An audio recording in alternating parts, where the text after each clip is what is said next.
These days, having good computer skills seems essential to run your life well and to also reduce social isolation. It's particularly important for older Australians, many of whom were not exposed to computers during their working life. Now there's a surge in seniors training, especially in migrant communities, and we'll have that story shortly. Research shows the digital divide is growing between younger and older Australians and between older men and older women. Countering that, a surge in enthusiasm for seniors training, including among migrant communities, tapping into people's needs and passions.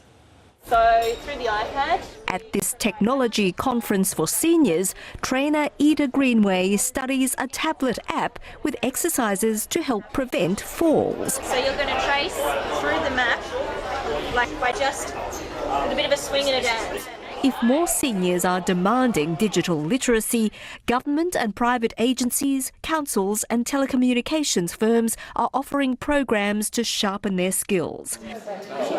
At this computer club, Thea Hall is researching her mother, who died when Thea was 3.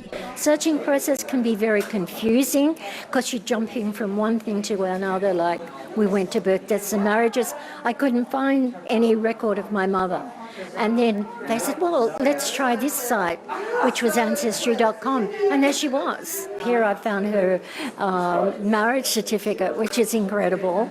Despite improving tech savviness, research also suggests a growing digital divide between younger Australians and those aged over 65.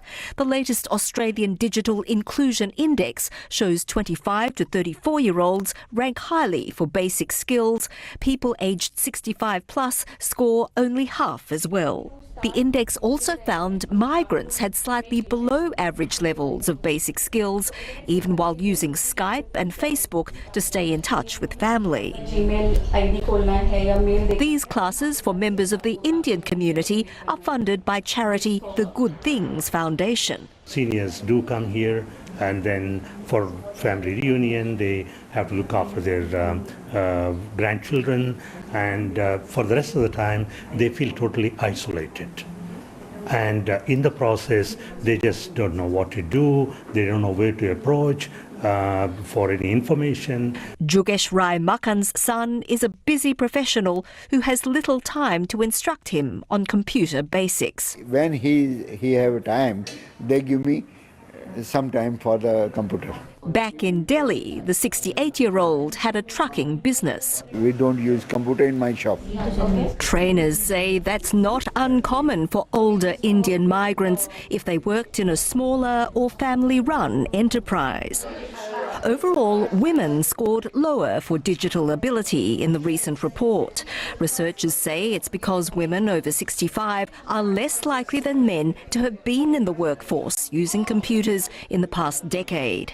But for anyone starting from scratch, it isn't easy. To start off with, the biggest problem is learning where to put their eyes, because they see a screen with many things on it and don't know where to go. So they've got to start with that. The signs are more than a few are taking that leap. Rena Sarampayat, SBS World News.